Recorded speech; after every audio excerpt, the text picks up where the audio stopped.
Hello and अस्सलाम वालेकुम। मैं हूं एजाज सईद आसफ बशीर चौधरी के हमारा प्रोग्राम टॉक शॉक के लिए। आज के टॉक शॉक में हम कमो बेश 4 मौज़ूआत पर गुफ्तगू करेंगे। सबसे पहले हम बात करेंगे कि नए वज़ीर आज़म कब कौन सी तारीख को मुंतखब होने जा रहे हैं, डिप्टी स्पीकर, स्पीकर कौमी असम्बली कौन कौन होंगे। फिर हम बात करेंगे कि नए सेटअप में कौन से आला ओहदेदार होंगे, चीदा चीदा जो ओहदेदार हैं उनका नाम बताएंगे। तीसरे नंबर पर हम बात करेंगे एक डिनर की जो कि रावलपिंडी में हुआ है। उस डिनर के शुरका कौन थे और डिनर के मेज़बान कौन थे, क्या कहा मेज़बान ने शुरका को। और चौथे नंबर पर हम बात करेंगे जनाब असद तूर साहब के हवाले से जो जिनको गिरफ़्तार कर लिया है FIA ने और 5 रोज़ा रिमांड के ऊपर वो FIA की तहवील में चले गए। तो क्विकली हम आपको बताते हैं। आसिफ, क्या हाल है आपके, सेहत कैसी है? शुक्र है अल्लाह का, आज मैं बहुत बेहतर हूँ। नहीं, आज लग रहा है आप बेहतर है। ये बताएं कि क्या कोई मीटिंग हुई है, क्या कहानियाँ चल रही हैं इस्लामाबाद में? जी, कहानियाँ तो बड़ी चल रही हैं, लेकिन जो मीटिंग मैं आपको बताना चाहता हूँ वो बड़ी इंपॉर्टेंट थी मीटिंग। और उसके बाद खैर इसहाक डार जो हैं उन्होंने टॉक भी किया। मुस्लिम लीग नून के मरकज़ी रहनुमा हैं, साबिक़ वज़ीर ख़ज़ाना हैं, बड़े इन्फ्लुएंशियल आदमी हैं, फैमिली मेम्बर हैं मियां नवाज़ शरीफ के। उनके प्रेस टॉक के अंदर तो उन्होंने अमूमी बातें की हैं, लेकिन जो असल में मीटिंग हुई है ना उनके चैम्बर के अंदर, वो बड़ी इंपॉर्टेंट मीटिंग थी। और उसमें आने वाली हुकूमत के खाके को तकरीबन फाइनलाइज कर लिया गया। अच्छा। इसमें पीपल्स पार्टी की लीडरशिप भी बैठी हुई थी, इत्तेहादियों के अरकान भी मौजूद थे। तो जो चीदा बातें तय हुई हैं वो हम अपने नाज़रीन को बता देते हैं कि उसमें सबसे पहले तो ये तय हुआ कि 29 तारीख को जब इजलास होगा तो जो हमारे साबका स्पीकर हैं, वो रिवायत होती है कि वही हल्फ लेते हैं आइंदा पार्लियामान से, चाहे वो मुंतखब ना भी हुए हों या इलेक्शन ना भी लड़े हों, तो एज स्पीकर वो अगले स्पीकर के इंतखाब तक एक्ट करते हैं। तो राजा परवेज़ अशरफ जो हैं वो आएंगे और वो तमाम अरकान से हल्फ लेंगे। उसके बाद 29 को हल्फ हो जाएगा तो यकम को जो है ना कागजात नामजदगी जमा होंगे स्पीकर के लिए और डिप्टी स्पीकर के लिए, और इनकी जो इंतखाब होगा ना वो खुफिया रायशुमारी के ज़रिए किया जाएगा। इस पर इत्तफाक हुआ और ये होगा 2 तारीख को। ये कि खुफिया रायशुमारी से मतलब ये है कि कुछ अरकान इधर उधर भी हो सकते हैं, कुछ वोट इधर उधर भी हो सकते हैं। लेकिन मैं आपको आगे तफसील में बताता हूँ कि उसका इम्कान कम क्यों लग रहा है। ठीक है। अच्छा, तीसरी बात फिर ये होगी कि 3 तारीख को जो है ना आपके पेपर जमा होंगे कायदे ऐवान के लिए, जिसको हम वज़ीर आज़म पाकिस्तान कहते हैं। और 4 तारीख को जो है वो 4 तारीख को पीर का दिन होगा। 4 मार्च को आपके नए वज़ीर आज़म जो हैं उनका इंतखाब करेगी नेशनल असम्बली, और 4 ही को फिर वो ओथ लेंगे और 4 तारीख को मुल्क का नया वज़ीर आज़म जो है वो सामने आएगा। एजाज़, क्योंकि इसमें क्लैरिटी है कि दोनों तरफ बड़ी जमातें हैं, मतलब 169 वोट चाहिए वज़ीर आज़म बनने के लिए, और 200 से ज़्यादा का नंबर है इस वक्त जो कोलिशन हुकूमत बनने जा रही है। तो उसमें क्लैरिटी है, वो इशू नहीं बनेगा, सारे लोग करेंगे वोट, स्पीकर को भी। और उसमें क्योंकि देखें मार्च में फिर सेनेट का इलेक्शन है और चेयरमैन सेनेट की जो स्लॉट है वो जो है वो पीपल पार्टी को दी गई है। तो फिर अगर यहाँ पे कुछ अपसेट हो सकता है तो फिर वहाँ पे भी कुछ अपसेट हो सकता है, इसलिए अपसेट नहीं होगा। तो कहने का मतलब ये है कि मैं तो कह रहा था पाकिस्तान तहरीक इंसाफ के कोई वोट्स जो है वो इधर ना देखें ना, वो स्पीकर में थी, वो तो कोशिश करेंगे ना कि हम अपने वो साइन करा के तो अपोजिशन लीडर की स्लॉट को सिक्योर करें, क्योंकि उसका भी अहम फैसलों के अंदर बड़ा रोल होता है और वो उसमें ज़ाहिर है वो उसी में जाएंगे। तो लेकिन मैं ये कह रहा हूँ कि ऐसा नहीं हो सकता कि पहली तो बात यह इत्तेफाक राय से भी हो सकता है कि हो जाए, कोई मुखालिफ कैंडिडेट ना हो अगर अपोजिशन ने ना दिया, और अगर अपोजिशन देगी तो फिर वो अपने कैंडिडेट को वोट देगी। तो दूसरा मैं ये कह रहा था कि जो बात तय हुई है पीपल्स पार्टी के साथ चेयरमैन सेनेट की सीट, तो उसके लिए जो हमारे ज़राए हैं उनका ये दावा है कि वो कुर्रा जो है वो सैयद यूसुफ रज़ा गिलानी जो है उनके नाम निकला है। ऐसे ही। और मुझे बड़ी हैरत थी कि वो कौमी असम्बली की सीट जीते हैं और 107 वोटों से जीते हैं, तो शायद वो सीट पीपल्स पार्टी ना छोड़े कि उसके लिए। लेकिन वाकफान आल का ये कहना है कि जब पीपल्स पार्टी एक्चुअली अपोजिशन का बहुत सारा किरदार करेगी अवान के अंदर, फिर बिलावल भी वहाँ मौजूद होंगे और आसफ जरदारी भी होंगे और मियाँ साहब भी होंगे, तो गिलानी साहब का नंबर खासा पीछे होगा। इसलिए वो प्रेफर करेंगे कि अपर हाउस को जो है उसका तख्त व ताज संभालें। तो गिलानी साहब के नाम को फाल निकल रहा है चेयरमैन सेनेट के लिए। और चेयरमैन सेनेट जब वो होंगे तो डिप्टी स्पीकर की स्लॉट, आपको पता है कि मुस्लिम लीग नून से जो बातचीत हुई है वो पीपल्स पार्टी ने जो है वो उनसे मांगी थी। पहले तो स्पीकर की बात हो रही थी लेकिन उस पर नहीं हो सका, तो डिप्टी स्पीकर के लिए फिर यकीनन वो सिंध से लाएंगे और सिंध से कहा जा रहा है कि किसी फीमेल को लाया जाएगा। और उसमें जो 2-3 नाम हैं उसमें जो शाजिया मरी हैं उनका नाम भी उसके तो अंदर। वो तो बीआईएसपी भी जा रही है ना, बीआईएसपी भी पाकिस्तान पीपल्स पार्टी के पास जा रहा है। जी जा रहा है, लेकिन तो कहीं बीआईएसपी की लेकिन एक नाम है कि वो वोकल भी हैं और समझदार भी हैं, तो डिप्टी स्पीकर का एक बड़ा स्लॉट होता है, एक आइनी ऑफिस है, तो शायद उसके अंदर भी वो आए। नफीसा शाह का नाम भी है इसके अंदर। तो खैर ख़वातीन में से किसी के नाम ये कुरान निकलने का ज़्यादा चांस है और ये नामुमकिन तौर पे बताए गए। अच्छा। तो ये नाम जो है पीपल्स पार्टी की तरफ से इन बड़े उहदों। अच्छा ये बताइए नेशनल असम्बली में कब इंतखाब हो रहा है? इसमें जो आखिरी बात एक मैं एजाज़ कह दूँ वो ये कि जो निगरान वज़ीर आज़म हैं वो बड़े पुरजोर उम्मीदवार थे चेयरमैन सेनेट के, और बाज़ ताकतवर हलकों की उन्हें सपोर्ट भी हासिल थी।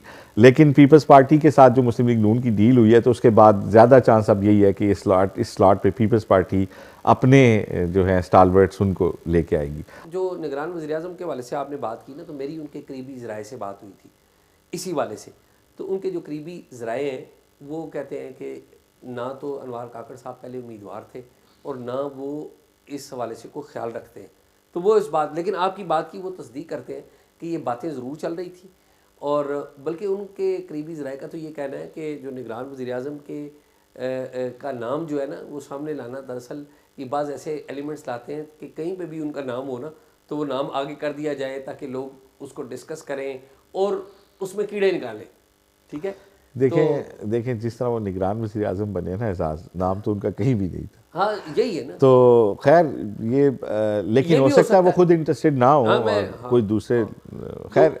लेकिन अगर उन्होंने बनना हुआ ना तो वो फिर कहने का मतलब है वो नाम कहीं से भी आ जाता है, ये तो आपको पता है। जी लेकिन पीपल्स पार्टी चाहेगी कि फिर आईनी ओहदे अपने पास ज़्यादा वो अगर पोजेशन उनकी पता नहीं चाहती पीपल्स पार्टी चाहेगी या पीपल्स पार्टी के पास कितनी नेगोशिएशन की पावर है, मुझे नहीं पता। एग्जैक्टली मैं एग्री करता हूँ आपकी बात। और यू नेवर नो कि हम यूसुफ रज़ा गिलानी साहब के बारे में बात कर रहे हैं और आपकी खबर ठीक है, ये बात ऐसी है, तो you never know at the 11th hour कोई और आ जाए। जी ऐसे हुआ है, पहले भी हुआ।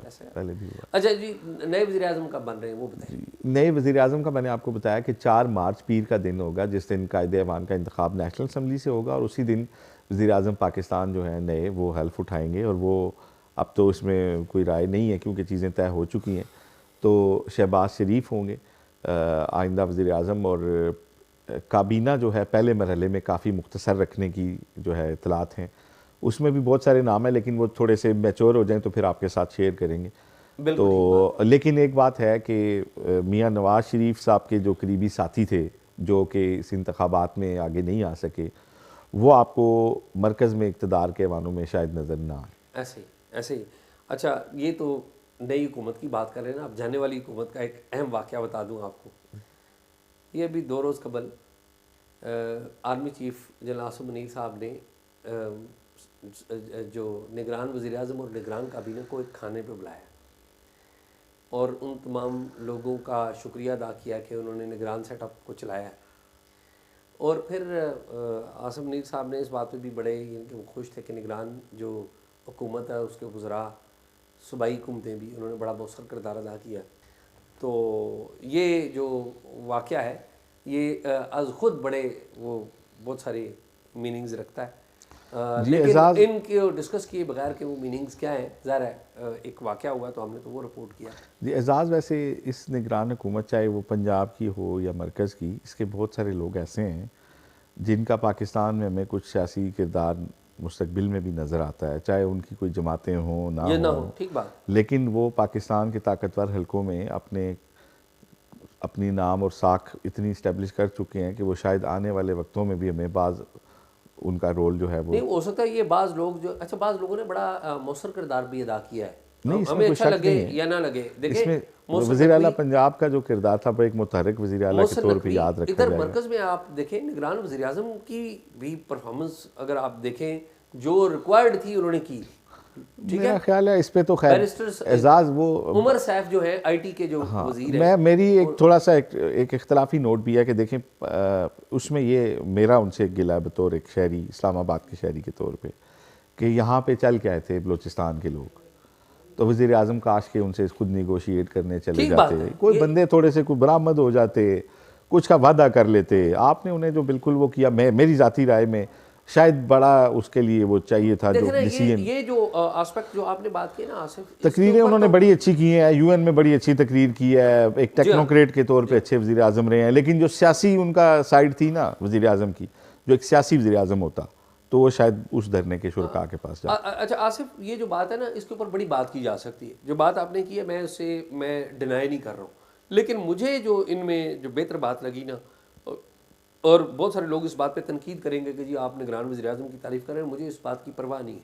जो को बात आपको ठीक लगे वो कहनी चाहिए, जो गलत लगे वो भी कहनी चाहिए। आपने ये जो बात की है, मैं काफ़ी हद तक आपकी ख्याल से इत्तफाक करता हूँ। जो बात आपने कही ना कि वो वज़ीर-ए-आज़म साहब खुद उनसे मिलते तो ज़्यादा अच्छा लगता। मुझे जो इन निगरान वज़ीर-ए-आज़म की जो बात एक अच्छी लगी ना, जो मैं समझता हूँ तमाम बातों पे बड़ी है, कि उन्होंने एक ट्रेंड दिया है। ट्रेंड पता क्या दिया उन्होंने ट्रेंड दिया है कि वज़ीर-ए-आज़म वक्त का यूनिवर्सिटियों में, कॉलेजों में जा रहा है, यूथ के साथ इंटरेक्ट कर रहा है। अब आप उनका जो तरीक़ाकार है या उनकी जो गुफ्तगू है, उसके ऊपर बाज़ लोग नुक्ता उठा सकते हैं कि ये नहीं कहना चाहिए था, वो नहीं कहना चाहिए था, यूँ नहीं वो एक अलग बात है। लेकिन हमारी जो हमारे मुल्क का जो चीफ एग्जीक्यूटिव है, वो स्टूडेंट्स के पास जाते ही नहीं है। आपके मुल्क में सबसे ज़्यादा तादाद आबादी में अब नौजवानों की हो गई हुई है, वोटर लिस्ट में भी और अदरवाइज भी नौजवानों की हो गई हुई है। और नौजवानों ने आगे इस मुल्क के इक़्तिदार की जो बागडोर संभालनी है, किसी ने डॉक्टर बनना है, इंजीनियर बनना है, सियासतदान बनना है, और भी बहुत सारे शोबों में जाना है, सिविल ब्यूरोक्रेसी में आना है, उनसे इंटरेक्ट करने के लिए कोई है नहीं। इतनी डिसअपॉइंटमेंट। तो इसमें जो अनवार काकड़ साहब ने ये काम शुरू किया ना, नौजवानों के पास जाना, ये बड़ा अच्छा है। मैं ये चाहता हूँ कि बाकी जो प्राइम मिनिस्टर्स हैं और बाकी पॉलिटिकल लीडर्स, वो भी इसको आगे लेके जाएं। We should appreciate this. तो बाकी खैर एजाज ये तो हो गया, इस पे हमने काफ़ी अच्छा, बात मुझे होगी। ये बताएं असद तूर का यार असद तूर का वो ये था कि एक तो उसको वो हालांकि तफ्तीश में ताबन भी कर रहा था, और FIA ने पहले भी एक दिन उसे बुला के एक दिन पहले 8 घंटे बिठाए रखा, और कल वो इस्लामाबाद हाई कोर्ट से बेल लेने के लिए आया रहा, लेकिन उसे प्रोटेक्टिव बेल नहीं दी गई, और वो जब वापस गया FIA तो उन्होंने उसे बाकायदा अरेस्ट कर लिया।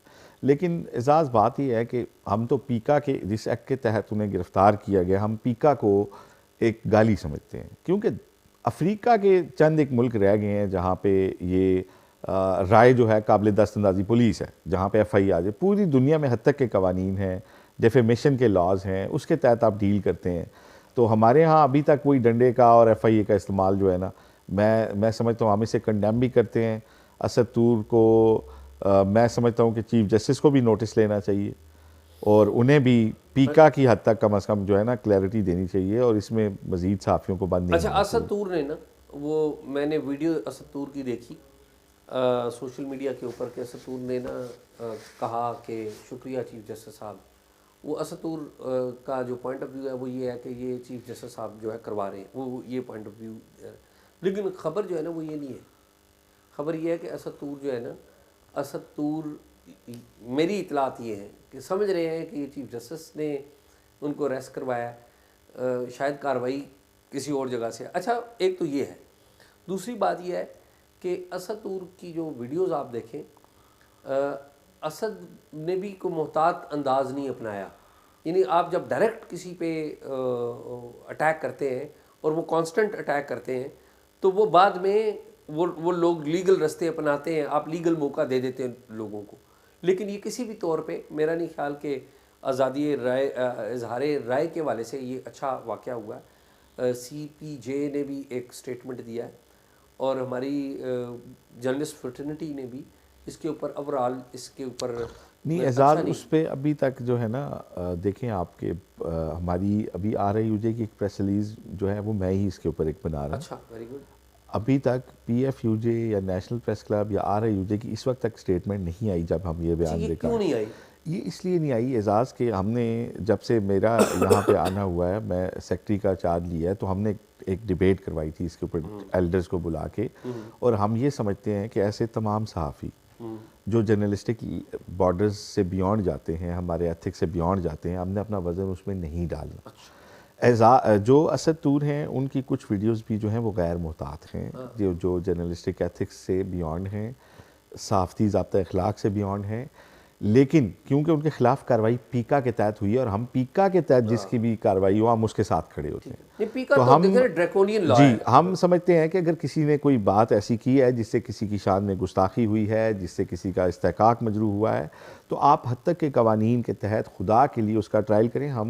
हम आपके साथ खड़े होंगे कि ठीक है, कोर्ट ऑफ लॉ इसके ऊपर डिसाइड करे। और जो सबसे बड़ी बात पता है क्या ना आसिफ, सबसे बड़ी बात यह है कि इंक्वायरी के दौरान आप अरेस्ट कर रहे हैं जी, और एक बंदा शामिल तफ्तीश भी हो रहा है, और बंदा शामिल तफ्तीश हो रहा है। और मैं समझता हूँ कि रियासती ये जबर हुआ है असद तूर के साथ, इसके पीछे जो भी है, ठीक बात, वो किसी को समझ रहा है या कोई और है या जो भी है, और हम इस पे खड़े हैं असद तूर के साथ।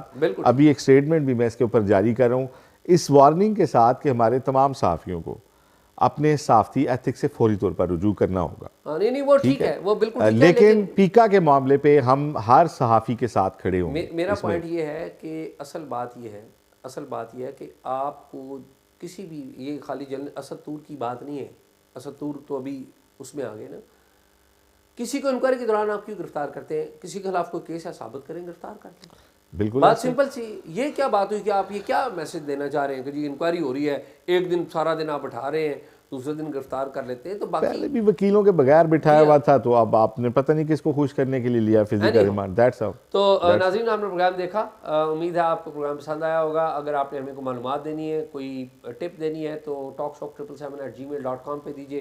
प्रोग्राम के बारे में अच्छी या बुरी राय का इजहार कमेंट बॉक्स में कीजिए।